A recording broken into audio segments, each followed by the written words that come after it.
Hey guys, Waterfowler41 here, and in today's video we are going to be installing a 2-inch Motofab leveling kit on my Ram Rebel. So why am I going with this particular kit, or what made this kit stick out versus all the other ones? There's about 1 million of them on the market right now.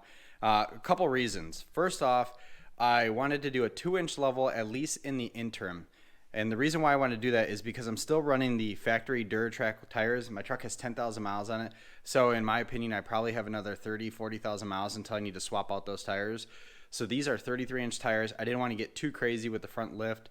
And really, I don't like ultra lifted applications. I really don't like a lift over 2.5, 3 inches. I just don't think it looks right on these trucks. It's just not my cup of tea.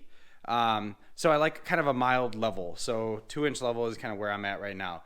So these are top hat spacers. They basically, you pull out the factory strut without disassembling any of the strut, then you just throw these up on the top of it, and then you reinstall the strut with these on top. You don't need spring compressors because you're not installing these between the spring and the strut. You're actually installing these on top of the whole assembly.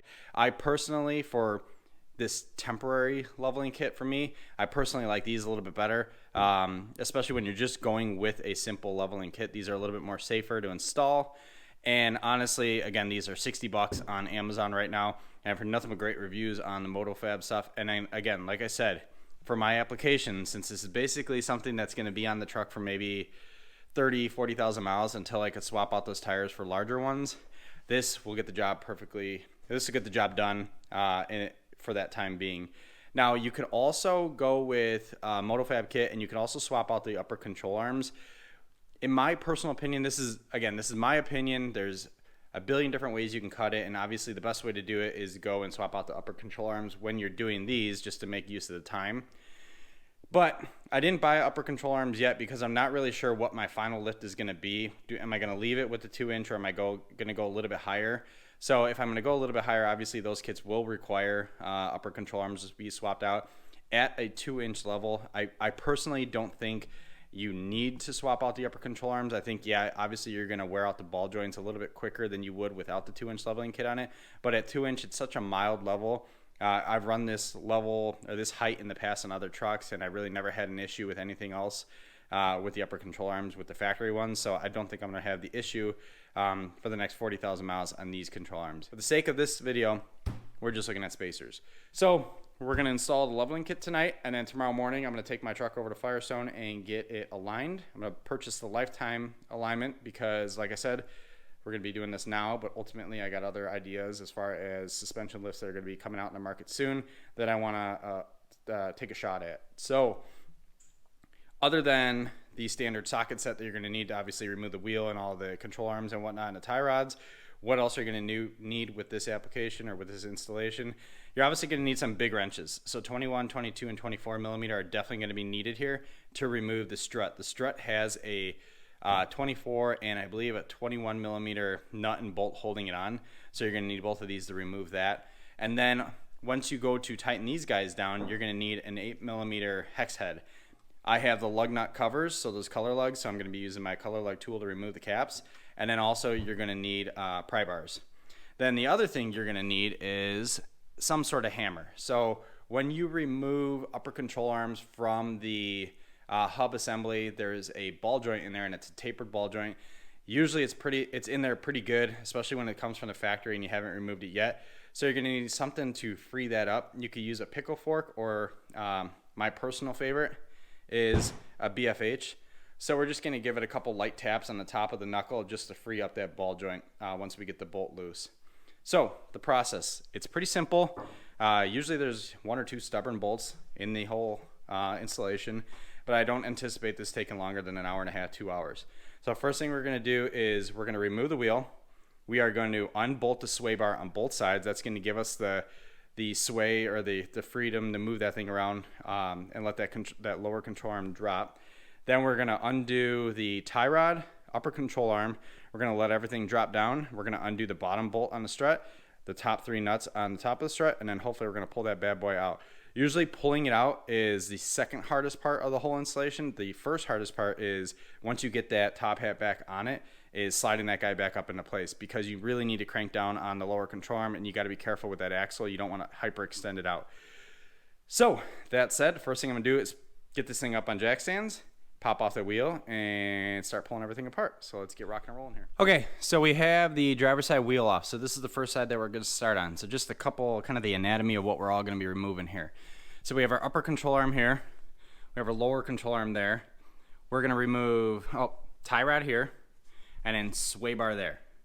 So here's what we're going to do. First thing we're going to do is clear any of the clips that the brake lines are hanging from. So any of the plastic clips where they're hanging down from, like right here, we're going to pull that off because we're basically going to be pulling the whole hub assembly out, and we don't want to put any sort of stress on that or the ABS lines. Second thing we're going to do is we're going to loosen up this bolt right here, or this nut right here. This is the upper control arm, this is the upper ball joint, and then this is the knuckle. So this is where our BFH, that big freaking hammer, is going to come in. We're going to loosen this guy up, we're going to leave him threaded on there, and then we're going to give this guy a few taps on the side. That metal to metal should be enough to shock the tapered joint here and free it up. And since this thing is loaded with weight, it's going to want to pop up. Next thing we're going to do is we're going to remove the tie rod. Usually these are pretty easy. Same way though, you're just going to remove the lower nut here. So we just have a lower nut on the bottom of that tie rod, and then this should pop up and out of the way. Then we are going to free up that sway bar and link. Might do that first just to get that up and out of the way, and I'm going to go do it on the other side. It's going to be easier to get to this since I got the wheel off, but on the other side I'm just going to go underneath the lower control arm and unbolt it. Then I'm going to use my jack over here. I'm going to place that up underneath the lower control arm, and then I'm going to completely remove this guy and then unbolt the bottom of the strut, unbolt the top of the strut, and then at that point I'll be able to lower down the lower control arm and effectively should be able to pop this guy out of there. Again, this is where some prying is needed because as much as you can lower this guy, you still need to go just a tad past where it usually moves to get it out of the to get the strut out of there. So let's go ahead and start freeing up the nuts and bolts here and start with the sway bar, tie rod, upper control arm ball joint, and then we'll start loosening up the strut here. Okay, so we have our 3 points loose, or 4 points loosened up, I should say. So I undid the sway bar. The sway bar end link's just in there. There's some torsion on it right now, so I wanted to make sure I had the jack in place before I fully unbolt this. The other side is loosened up. Then I have the tie rod.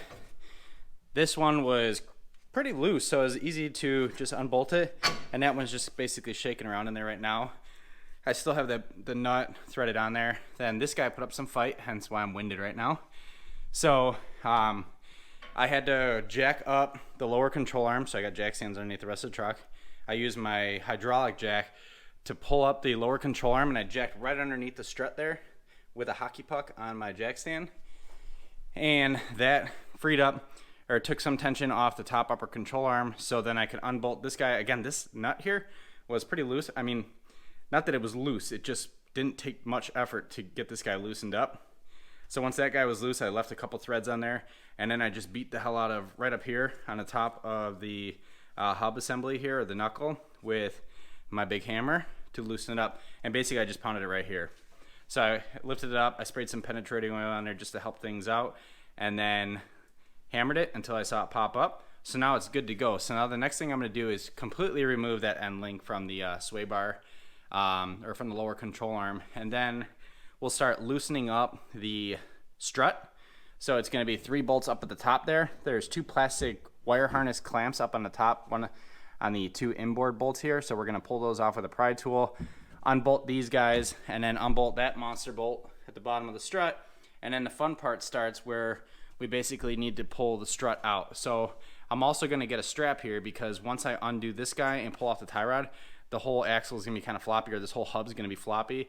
So I'll get a strap and strap it onto the axle. That way it's not going to go anywhere, or it's kind of a controlled release here, and then I can push it back up when I need it. So. Okay, so I have tie rod completely removed. I have the upper control arm completely removed and up as far as I can get it. Sway bar is removed. The bottom bolt is the nut's off it. The bolt's still holding the bottom strut in there. I'm working on, I got to basically free up or lower this to give me some, or take the tension off the bottom of the strut so I can pull the bolt out. The nuts on the top of the strut are out. So basically, now what we're doing is we're going to lower the whole lower control arm. So I'm going to slowly lower my jack here. I have a strap on there just to kind of keep everything from twisting too far crazy. We're still pretty loose as far as our brake cables here, so we're good for that portion. So like I said, what I need to do now is lower my jack a little bit and free up some room so I could get that bolt out and then basically drop the strut out.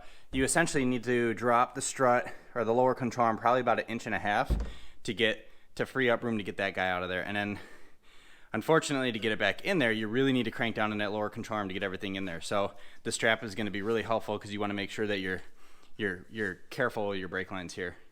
So one thing I might do here is put this guy back on there and take my brake caliper completely off, because it looks like this brake hose is pretty low or pretty short, and I don't want to mess around with that as far as having to worry about that when I'm taking everything off. So I might pull this guy off, hang it off to the side. That way I'm just dealing with the brake rotor and the knuckle instead of this and all the weight of that guy too. So let me do that. Let me go ahead and remove this guy, and then we'll get back to lowering everything out of there. Okay, so I got the bottom bolt out. I lowered the lower control arm just a bit more. Having the brake off was extremely helpful because it limited this from wanting to sway back and forth. With the brake on there, there's a lot of weight. It's going to want to tip back. Without the brake on there, it's pretty easy to move this thing around. So right now, what I'm going to do is take a marker, and I'm going to mark the outside line of this strut, because I believe when these go back in, they actually go back in 180 degrees reverse because of the way the pucks go on.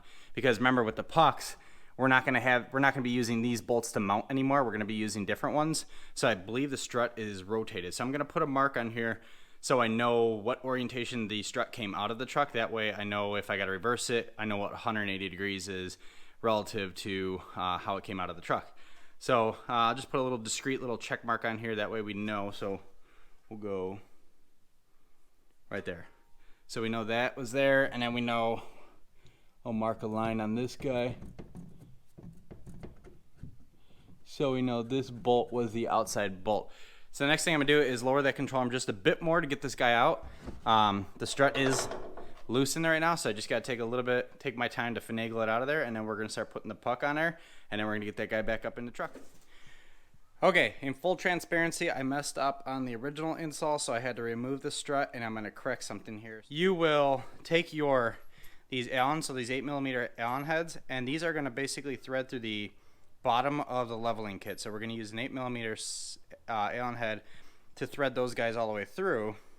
And once those are threaded through, then this will mount on top, and then those Allen heads that are sticking out of here will basically be your new mounting studs for the strut. So let's go ahead and get this guy fully tightened up and get these guys all the way threaded through here. And then we could pop it on here. We could reinstall these nuts, and then we could get the strut thrown back in the truck. And we're going to reuse the 3 nuts that were originally on these bolts, but now they're going to be used on these guys. So let's go ahead and tighten everything up. Okay, so this is what the top hat spacer should look like before you reinstall on the truck. So I took those Allen bolts here and ran those through the bottom side of the top hat spacer, tightened those down snugly, and then I dropped the top hat spacer down on the strut, and then I used the nuts that came in the Motofab kit and tightened those down onto the factory top strut mount bolts. So now we have the new ones, and basically what we're going to do now is just pop this right up in the truck. Same thing though, the strut needs to be flipped 180 degrees for it to fit. So let's go ahead and get this bad boy popped into the truck, and then we're going to use the factory hardware to tighten this down once it's inside. Okay, so we got the strut reinserted back into the truck. So now that they're mounted, they have the 3 studs that stick out of the top hat, so it makes it a little bit more difficult to clear the edge of the strut housing. But here is the tip. So basically, once you get the strut into the area of where it's going to ultimately mount, take one of the nuts from the top and loosely thread it on there so you can hang the strut, and then just crank down in here with a pry bar, and then you should be good to go. So now what we're going to do is just go ahead and reverse everything. So I'm going to go ahead and install the bottom bolt on the strut, then I'll install all the 3 nuts on the top, and just go ahead and reverse everything and reinstall everything. So let's go ahead and get rock and rolling on that. Okay, we have everything put back together. So let's kind of talk through the process here. First thing you want to do is free up the brake lines and ABS lines. Make sure those are up and out of the way. Then the second thing you're going to do is loosen up the sway bar end links on both sides, because you're going to need to be able to move those lower control arms independent of each other. If you leave that attached, they're going to want to move together. That's just the nature of how a sway bar works. Second thing you're going to do, or third thing, is you want to remove this tie rod. Pretty simple. It's a 22mm nut, and then this guy pops right off. Then you're gonna want to remove the nut here. So loosen this up just enough that you still have some threads on there, and then give this guy a few taps with a big hammer just to pop the ball joint out. Then once that pops up, leave it there for now. Go up and loosen up the 3 nuts and remove the 3 nuts from the top of the OEM strut. And then loosen up this big guy on the bottom. Remove that guy, remove those nuts, and then slowly take a pry bar and pull this down, pry bar from a spring rung, and hold down on the upper control arm so you can start loosening this guy up all the way. Make sure you have something to support the hub and knuckle assembly, because once you undo it from the upper control arm and from the tie rod, the thing's gonna wanna swing back and forth. And then once you do that, you'll be able to pop this guy out. So pry bar on that lower control arm mounting bolt, pry bar right here. It'll pull the lower control arm down all the way. You'll be able to get the strut out. Once you get that strut out, go ahead and install your leveling kit and then just reverse everything. So a trick with reinstalling everything, since once you reinstall after a leveling kit, you're gonna have a longer strut.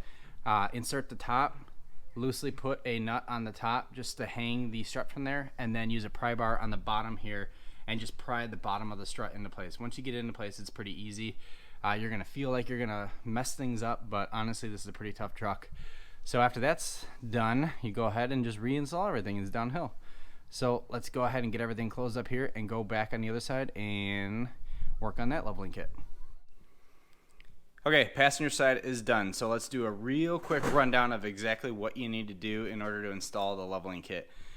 All right, so the first thing, you obviously need to remove your wheel. Second thing, take the brake, take the whole bracket and brake caliper and everything, take that off and hang that off to the side over there. That will reduce the weight that you're dealing with on top of the hub here and make dealing with that guy once you pull off the upper control arm a lot easier. Next thing you're going to want to do is free up the ABS lines, because there's a couple clips in there, and you're going to make sure that those are nice and loose so they're out of the way. You can kind of move them all over the place while you're pulling everything down. Third thing, go ahead and remove the tie rod. That's a 21 millimeter nut on the bottom of the joint there on the tie rod, and then that pops off. It's a 10 millimeter shaft on there, so you could use a 10 millimeter socket and a 21 millimeter wrench to loosen that guy up. Then you come up here to this guy, loosen it up a little bit so you can see a couple of the threads below. Then go ahead and beat the heck out of it right here with a hammer until this guy pops up. Then you're going to want to take your jack and pump the bottom lower control arm, bring it up so you can loosen this guy up all the way. Pull that guy off.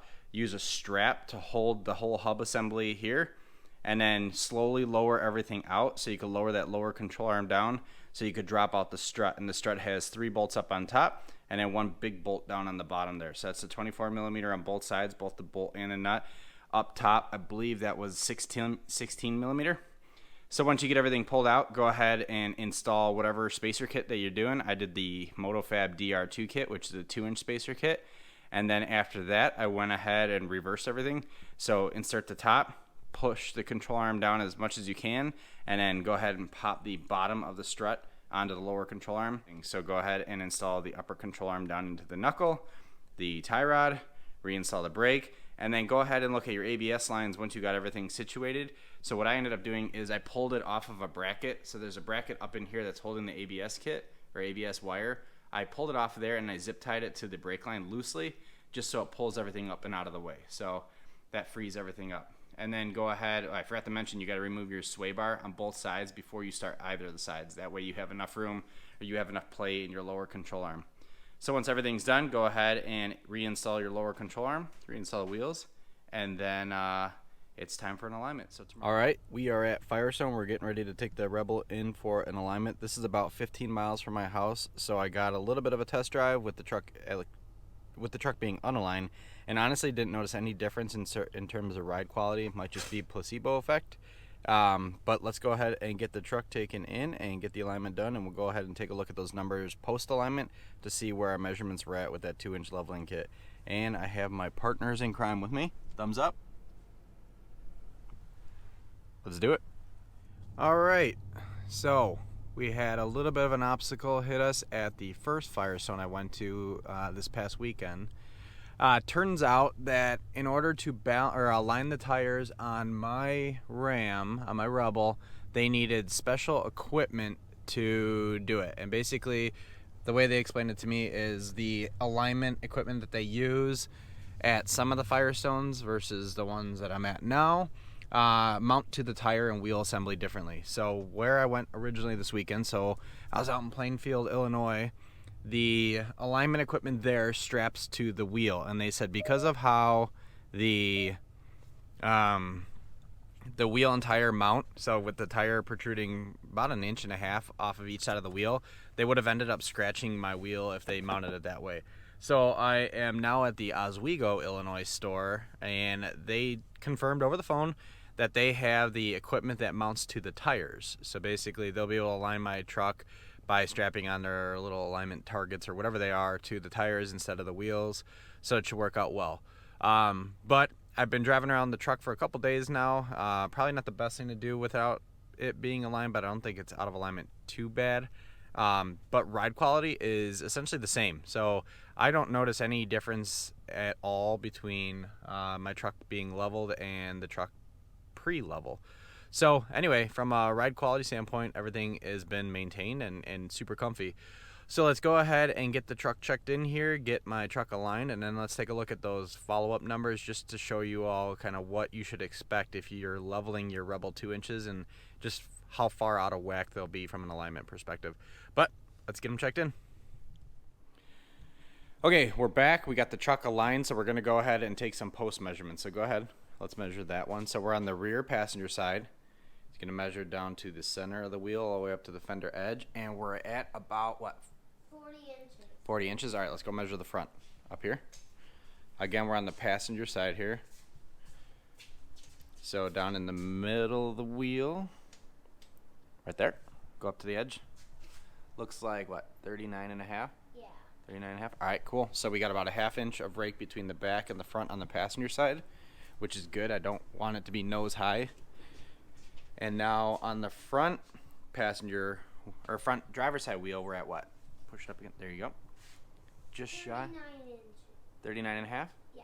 Okay, 39 and a half on the front here. And we're going to go to the rear on the driver's side. There you go. Just shy of 40, so we'll say what, 40? 40 inches. 40 inches. Okay, so on both sides we got about 1/2 inch of rake between the front and the rear. So the back is sitting just a little high compared to the front, which is perfect. That's exactly what we want. I did not want the truck to be nose high. So technically, if you wanted to go with a 2.5 inch leveling kit, you probably could get away with it on a Rebel and have a perfectly flat truck. However, I didn't want to take the risk because I just don't want to run into the risk of having a nose high truck, and honestly 2 inches was a safe bet for me. So let's take a look at the alignment results here. All right, got our paperwork here. So we have the before at the top, and then we have the after down at the bottom here. So before, toe was off on both sides, and I hope you guys can see it. Toe was off on both sides, and it looks like camber was off on the right side. Everything else looked sort of in check. Caster was a little bit different on the right side, so on the passenger side versus the driver's side. But post, everything is within spec. So here's an idea, and I'll post this on the forum as far as the numbers here, just so everyone who's going to go with the 2-inch leveling kit knows just kind of how out of whack the suspension is going to be. This isn't crazy. It's just barely out of spec here, I think, in my opinion. Toe is a little bit goofy here, but with the exception of that, everything else seems fine, and I probably could have drove for a little bit longer on it. But for this application, I think we're pretty good here. So we got the before. This is post leveling kit before alignment. So this is when I took it in, this is where I was measuring at, and this is before I left, this is where I was at. So everything's in the green or blue. So we are good to go. So that said, that is the Motofab 2-inch leveling kit. Hope you guys liked the video. Hope you learned a little bit of something. Hope you learned from the process here. The big takeaway from this one is if you're doing it by yourself, the best thing to do is remove that brake caliper from the rotor just to make things a little bit lighter, so you're not messing around or you're not fighting with that guy tipping back and forth, because the last thing you want to do is sever a brake line or overstress anything like that. But with that said, that is the Motofab DR2 2-inch leveling kit installed on a 2020 Ram Rebel. Hope you guys appreciate it. Thank you very much for watching.